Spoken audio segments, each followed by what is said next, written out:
మన ముకుంద జ్యువెలర్స్ కొత్త బ్రాండ్ పూర్వి అందమైన 18 గ్రామ్స్ బంగారు ఆభరణాలు దుబాటు ధరల్లో వివరాలకు సంప్రదించండి. గారు ధనుర్మాసంలోకి వెళ్ళబోతున్నాం. సో మరి ఆ మాసం యొక్క విశిష్టత ఏం చేయాలి, విధి విధానాలు? మార్గశిర మాసం కొంత అయ్యాక సూర్యుడు ధనురాశిలోకి సంక్రమణం చెందుతాడు. సూర్యుడు ప్రతి నెల సంక్రమణ ఉంటుంది కదా, అవును. మాసంలో సంక్రమణ ఉంటుంది. ఒక రాశిలో నుంచి ఇంకో రాశిలోకి మారతాడు. కార్తీకంలో మనం ఒకసారి మాట్లాడుకుంటూ ఉంటాం దాని గురించి. సంక్రమణం చెందాడు సూర్యుడు ఈ రాశిలో ఉన్నప్పుడు, ఇట్లా ఉన్నప్పుడు, అలా ఉన్నప్పుడు మాట్లాడతాం. అయితే ఇప్పుడు ఈ రెండు సంక్రమణాలు ఇప్పుడు ఈ నెలలో వచ్చేవి. మార్గశిరంలో వచ్చేది, మార్గశిరం తర్వాత నెలలో మారిపోయేది, రెండు చాలా విశేషమైనవి. ఇప్పుడు ఈ సంక్రమణం ధనుస్సులోకి వస్తాడు, ధనురాశిలోకి. సూర్యుడు ధనురాశిలోకి రాగానే నెలపట్టు పట్టిందంటారు. నెలపట్టు వాళ్ళంతా అదే మాట్లాడతారు, నెలపట్టడం. ఈ నెల రోజుల పాటు విశేషమైన పూజా విధానాలు చేసుకుంటాం. ఇదేంటంటే ప్రత్యేకంగా వైష్ణవులకు సంబంధించిన పూజా విధానంగా కనపడుతుంది, కానీ సార్వజనీనంగా రెండు తెలుగు రాష్ట్రాల్లోనూ ప్రధానంగా చేసేది గొబ్బిళ్ళు పెట్టడం. ధనుర్మాసం పూర్తయ్యేసరికల్లా, అంటే మకర సంక్రమణం రాగానే వాళ్ళ సంక్రమణం పండగ చేసుకుని సంక్రాంతి పండగ చేసుకుంటాం, తర్వాత కథ మారిపోతుంది. అయితే ఇప్పుడు ఈ సంక్రమణం ఎలా వెళ్తుంది, మనకు ఒక నెల రోజుల పాటు నడుస్తుంది కదా. ఇక్కడ నుంచి ఈ ధనుస్సులు ఏం చేస్తారు, ధనుర్మాసం అంటారు. ధనుర్మాసంలో మామూలుగా వేసే చుక్కల ముగ్గులు కాకుండా గీతల ముగ్గులు పెట్టుకుంటాం. ప్రతి వాకిట్లోనూ గీతలు మారిపోతాయి. అక్కడి నుంచి ఆవు పేడ సేకరించి, మరి పల్లెటూళ్ళల్లో ఇప్పటికీ పెడుతూనే ఉన్నారు. పట్టణాల్లో మనమేం పెడతాం, సిటీలలో పెట్టలేకపోతాం కదా. కాకపోతే గొబ్బిళ్ళని తలుచుకుంటాం. గొబ్బిళ్ళని యథాశక్తి టీవీలు సోషల్ మీడియా వాడుకుంటాయి, మనం ఊరికే చూసి ఆనందించడం తప్పిస్తే ఏమీ చేయలేం. అయితే ఇలాంటప్పుడు గొబ్బిళ్ళు పెట్టడం, తర్వాత తల్లి గొబ్బెమ్మ, పిల్ల గొబ్బెమ్మ, తర్వాత సాయంకాలం పూట సంధ్య గొబ్బిళ్ళని గొబ్బి తట్టి ఆటలాడడము అన్నీ విశేషంగా చేస్తాం. ఈ రోజుల్లోనే గంగిరెద్దుల వాళ్ళు, హరిదాసులు తెల్లవారుజామునే ఆ మంచులో వాళ్ళు మంచును చీల్చుకుని మనుషులు వస్తూ ఉండటం, హరినామ సంకీర్తన వినపడడం చిన్నప్పుడు బాగా కనపడేది. అవును. తర్వాత ఇవి పండగ రోజులు, ఏంటంటే ధాన్యం ఇంటికి వచ్చే రోజులు. హరిదాసులకి ఈ మన గంగిరెద్దుల వాళ్ళకి దోసేళ్ల కొద్దీ ధాన్యాన్ని దానం చేసే రోజులు. ఈ ధనుర్మాసంలో చేసే దానము విశేషమైన ప్రాధాన్యతను సంతరించుకుంటుంది. ఇప్పుడు ధాన్యం దానం చేస్తే ఇబ్బడి ముబ్బడిగా పండుతుంది అనుకుంటారు పంట, అంటే రైతులైతే. మామూలు వాళ్ళు మనం ఏం చేస్తాము, ఏదో బియ్యం ఉంటాయి, ఓ గుప్పెడు బియ్యం పెట్టడం. ఇప్పుడు ముష్టికి బియ్యానికి వచ్చే వాళ్ళు ఎవరైనా ఉన్నారా భిక్షకి? అస్సలు బియ్యం కాదు రమ్మగారు, వండిన అన్నం కానీ కూరలు కానీ ఇస్తేనే తీసుకోవట్లేదు. ప్రెసెంట్ అలా ఉన్నారు కదా.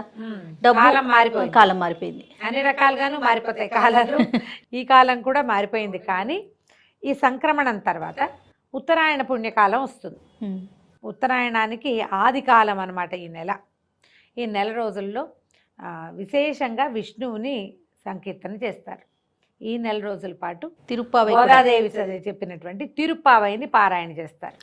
ప్రతిరోజు రోజుకొకటి తెల్లవారుజామున అన్ని విష్ణువాలయాల్లో కూడా, విష్ణు క్షేత్రాలలో 108 దివ్య దేశాల్లోనూ, తర్వాత మన ఇంటి చుట్టుపక్కల మన ఊళ్ళల్లో ఉన్న చిన్న పొన్న అన్ని యావనల్లి కృష్ణాలయం, వేణుగోపాల స్వామి దేవాలయం, రామాలయాల్లో, వెంకటేశ్వర స్వామి ఆలయాల్లో, నరసింహస్వామి దేవాలయాల్లో అన్ని చోట్ల కూడా ధనుర్మాసాన్ని విశేషంగా చేస్తారు. మార్గళి అంటారు.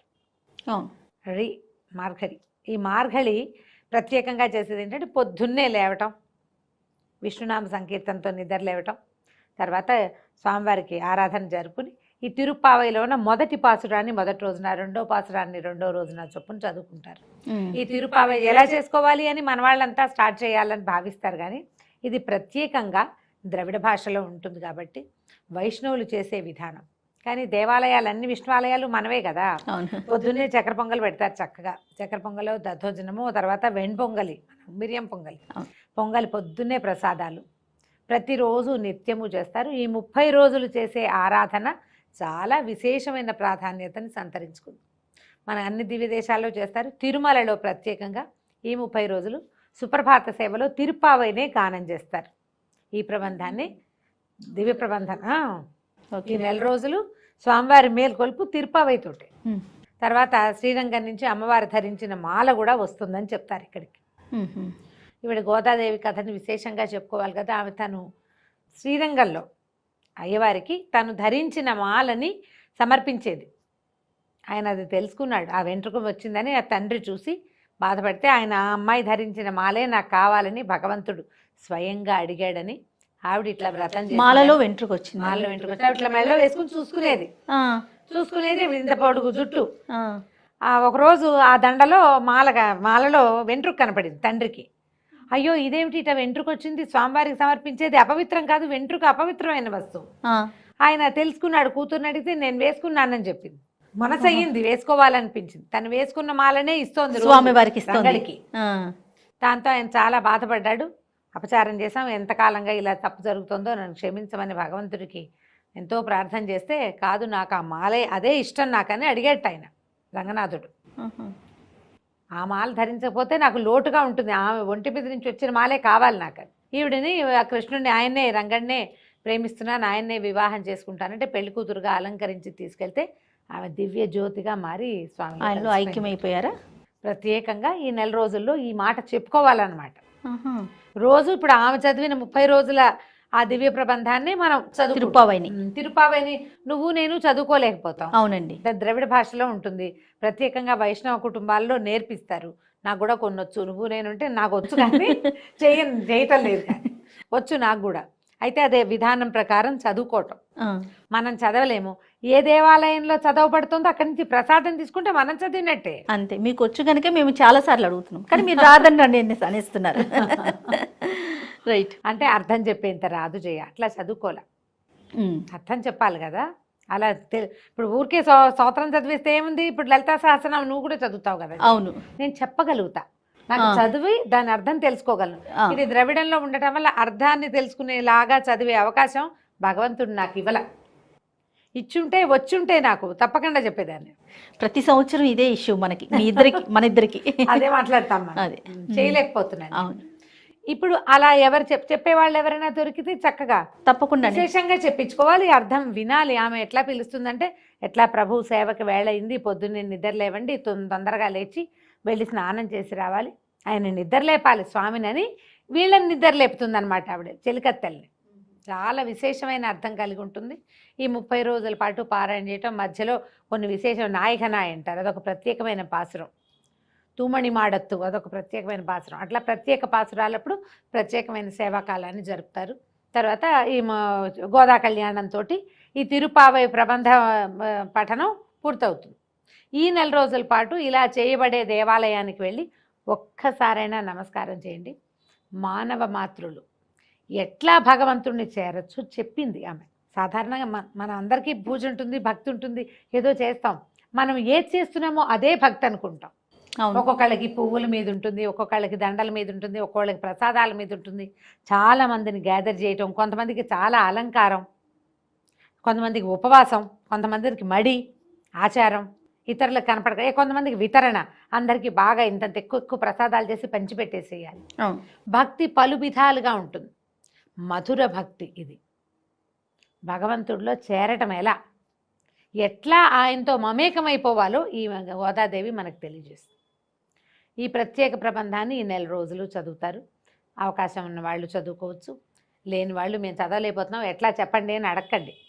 ఎక్కడ చదువుతారో ఆ గుళ్ళోకి వెళ్ళిపోండి, అంతే. అక్కడికి వెళ్ళి ప్రసాదం స్వీకరించండి. ప్రతిరోజు ఒక పాసురాన్ని చదువుతారు.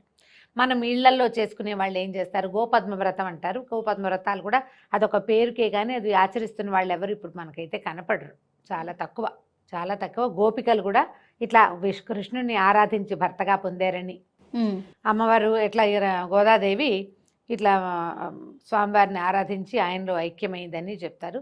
కృష్ణుని ఆరాధన, విష్ణువుని ఆరాధించడం, రంగనాథుణ్ణి ఆరాధించడం ఈ నెల రోజులు చేసినా కూడా విశేషమైన ఫలితం లభిస్తుంది. ఎక్కడైనా రంగనాథ స్వామి దేవాలయాలు ఉంటే అక్కడికి వెళ్తే ఆ పడుకున్న ప్రతిమ శయనభంగిమలో ఉండేటువంటి స్వామిని చూడటం అద్భుతమైన ఫలితాన్ని ఇస్తుందంటారు.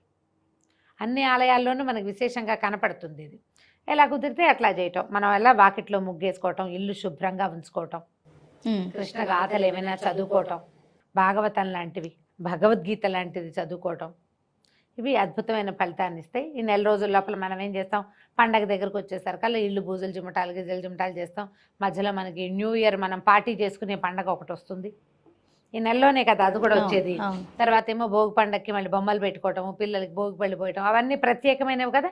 మళ్ళీ దాని గురించి చెప్పుకుంది కానీ చెప్పుకుందాం దాని సంగతి. ధనుర్మాసానికి ప్రత్యేకం ఏంటంటే కృష్ణ దేవాలయాలు, విష్ణువాలయాల్ని దర్శించటమే ఈ నెల రోజుల విశేషం. పొద్దునే లేవటం, దీనికి ఉదయకాలపు స్నాన విధిని గురించి చెప్పరు. మ్మ్హ్మ్. మనం కానీ గుళ్ళోకి వెళ్ళి ప్రసాదం తినాలంటే స్నానం చేయాలి కదా ఖచ్చితంగా కదా. కదా. కానీ చన్నీళ్ళు వేడినీళ్ళు నియమం లేదు. మనకి కార్తీకం లాగా. కార్తీకంలాగా నియమం లేదు. మన వ్యవహారం, మన విధానాన్ని బట్టి మనం చేసేసుకోవచ్చు. అవకాశాన్ని బట్టి చేయండి. మంచు రోజులు కాబట్టి తల కాస్త చక్కగా ఏదైనా మఫ్లర్లు అవి కట్టుకుని దేవాలయానికి వెళ్ళగలిగితే చాలా బాగుంటుంది. ప్రయత్నం చేసి చూడటమే. రైటమ్ గారు నమస్తే. నమస్తే చేయండి.